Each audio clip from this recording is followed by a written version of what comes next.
For this granny square bag, we will crochet 4 panels in the granny stripe pattern, and each panel is about 18.5, about 19 inches and long, and about 6 inches wide. We will start with crocheting 61 chains, but start crocheting with your 5.5 crochet hook, and then the rest of the bag will do with 4mm crochet hook. This is a kitchen cotton, 100% kitchen cotton. It's a little bit rough, but it gives the bag a little bit of a firmness and sturdiness. You can do however you want your colors to follow each other. I followed this pattern. It's currently very trendy, and you can do, I tried different options of the colors, and I can go and redo my panels as well to match or not. It's gonna make it a fun option and very unique. I used 4 bowls of 70 grams in these colors, and I have nothing left. After doing the straps for the bag, I have absolutely nothing left. So you probably need more if your tension is different or you make slightly more chains. The recommended crochet hooks is 5mm, but I'm using 4mm for the whole bag. And it's a 4-weight yarn, but some of the colors, like the brown color here, was a tiny bit thinner, and the white was also a tiny bit thinner. Not much of a difference, but I felt it when I was crocheting. Let's get started. With your 5.5mm crochet hook, do a slip stitch and chain 61 chains. We use a bigger hook so you don't bunch at the beginning your stitches, and they have a slightly bigger loops at the beginning. So once you have your 61 chains, switch your hook, grab your smaller one, and into the 3rd chain from the hook we'll do double crochets, and 1 more into the next chain. And we do count the first chain of 2 as a double crochet, so now we have 3, and we keep repeating that till the end of the chain, till you have a multiples of 3 posts. So in the end I had 20 multiples of 3 double crochets, because the next row will be skipping 3 stitches for the granny cluster. So make sure you have 20 of those, 20 times 3, till the end of the row. Once you reach the end, chain 3, turn, and count the first 3 stitches from the previous row. Now in between the 3rd and the 4th stitch, we'll do a cluster of 3 double crochets. And this is just 3 double crochets into the same spot here. And then we count again the next 3 stitches from the previous row, and in between the posts we go and do the next granny cluster.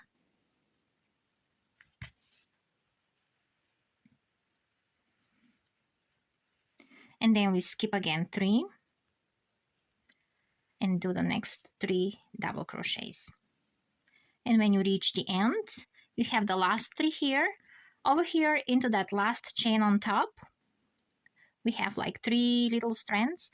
We'll pick 2 of them and we'll do just a double crochet. And that's it for that first 2 rows. So row number 3, we'll start again with 3 chains, and into that space between the posts of the granny cluster and the first post, we'll do 2 double crochets. And we do count the first chain as a double crochet, so we technically have 3 double crochets into that first spot. Then into the next space between the granny clusters, we'll do again a new granny cluster, which is a 3 double crochets. And then we look at the next one, and then here is the new spot for the granny cluster, and we do this again, and into that last space we have here with the chain, we just do 3 double crochets, a new granny cluster, and that's it. And again we chain 3, and we move into the next row, turning and doing 3 double crochets into that space between the granny clusters all the way till the end of the row. And that's how we're going to repeat rows 2 and 3 all the way through the whole piece. And I'll just show you how we're going to switch colors.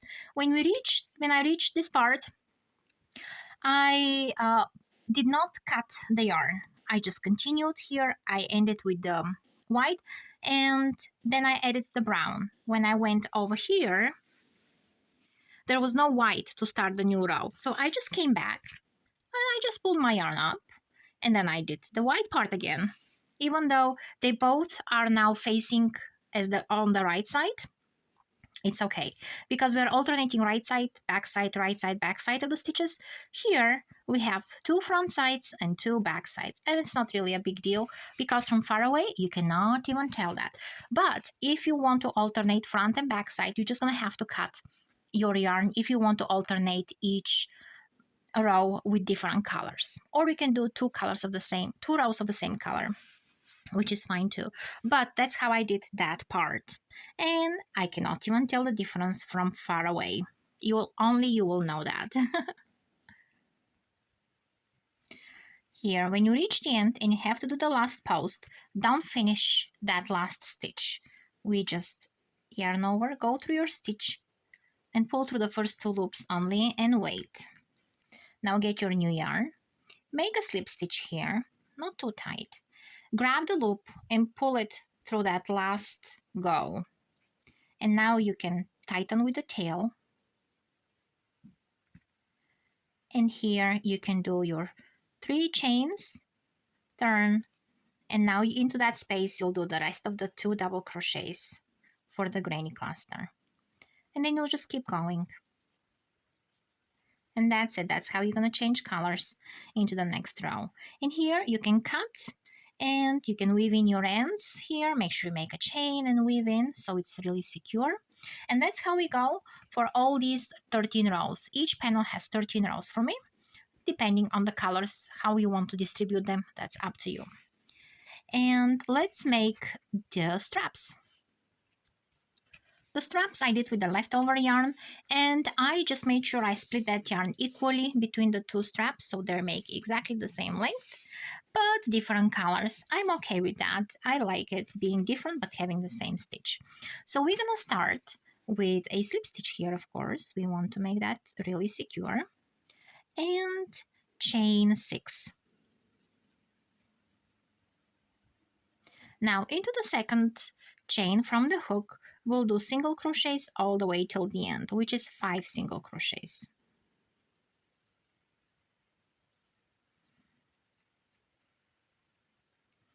Now chain 1 and turn, and do 1 more row of single crochets. We're gonna go into that first stitch, and now 2, 3, 4, 5. So our third row starts with chain 1. This is our turning chain. We do not count it. And then going through that back loop of the stitches from the previous row, we grab that back loop and then we grab the foundation chain, the chain from that corresponds to it, and we do a single crochet. Then we go into the next back loop, we grab that loop, and then we grab the foundation chain. We pull a loop through those 2, and then we finish the single crochet. Again, we pull the loop, we pull the foundation chain, and the next one, and the last one there. This is a little bit tricky at the end, but don't forget, we are always looking for 5 single crochets. 1, 2, 3, 4, 5. We do not count that loop on the hook. And now we chain 1 and turn. And now we have those new stitches here, and we're gonna grab in their back loop as well. And then we have those loops from the previous row, the one that we didn't take. So now we're gonna be working 1 loop from our previous row and 1 loop from the one before the previous one. So we are working a row down and we do a single crochet, and we again pick the loop here, pick the loop from the row even lower, and then do a single crochet. So here we go 2 loops at the same time. And there we go. And don't forget, we do have a loop over here. It's kind of hidden down. So make sure you grab that one too. And you can count your stitches. 1, 2, 3, 4, 5, not the one on the hook. And again, when you chain 1 and turn, this is your side that you see. These are the loops on top of your stitches, and these are the back side, and these are the loops from the previous row. And then now we're gonna go into that first loop again and pick that loop from all the way the row below, and we do a single crochet. And it goes really fast because you kind of see those stitches together there. Think about it like you use one of the loops so you have the other side for the next row. So it's going to help you not to go through both of the loops. And now we have again the loops from the new row and the loops from the row before that. We chain 1 and turn, and we pull the loops again. Okay, there and there, and that's all the way till the end. I just pulled the last loop with the thread, and that's it. We're going to be sewing this part anyway, so that's all. Now let's go and assemble the bag. So this is how we'll connect them. These letter L's here where their corners meet, and you can use clips to connect them together so you don't forget which part goes with what part. And then we'll start connecting them. So line your sides so that the granny clusters, they're kind of face each other. And I'm looking at the right side of my bag. This I wanted to show in the front. And the granny clusters here, they will correspond to each other. And that row that ends with a chain here or just a double crochet, it's gonna be in line with the space between the granny clusters. So the working yarn will come from under your work. So you're gonna make a little slip stitch here. We'll pick the end stitches here. Let me get a smaller hook. And the end of this stitch. And I will get my first loop through here so I can secure it. And then we'll weave in the ends at the end. So try not to be too tight here. And we'll be grabbing only the front here. We'll be working through that back loop here. We'll grab 1 stitch from the one side and then through the post of the other granny cluster and the yarn coming from under your work. This is the tail right over here. We'll grab the working yarn, pull it through those loops and through the first loop we did. So we'll have a loop of white yarn going up. So we'll grab again the back loop of the front piece anywhere through the post of the back piece, and then we'll draw a loop through the loop on the hook.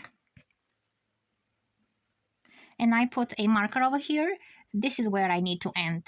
I shouldn't go further than that, and all the other pieces I'll do the same. So for me, that third stitch actually got inside that space here. So I would do 2 stitches in the post.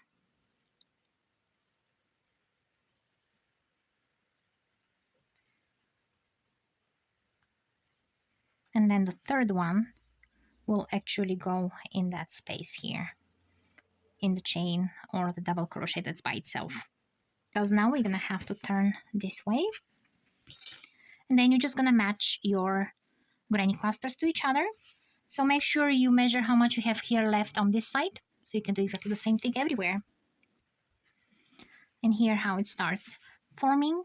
This way of connecting granny squares, granny clusters, makes a flat stitch here, and it looks very pretty because you still have that edge over here and that edge over here that peeks through and kind of forms a little channel. So make sure you grab the back loops, always purple first and pink second, and then the working yarn. In order not to have an abrupt stop of the color, I continued doing slip stitches through the back loop till the end of the row, just like this, without connecting to anything. I will attach the straps and I will finish the edge with slip stitches all around, and that's it. Instead of putting lining on the bag, I decided to go with the travel bag, and this one has a double zipper and a mesh front. So I will just go ahead and attach it with just a needle and add some thread, and my most important things will be secure, like my wallet and my keys, and still I'm going to be able to hold like beach stuff, because I'll be using this one when I'm going to the beach. And I'll keep sewing that insert. All done. Here is, it's not removable anymore, and it's quite roomy.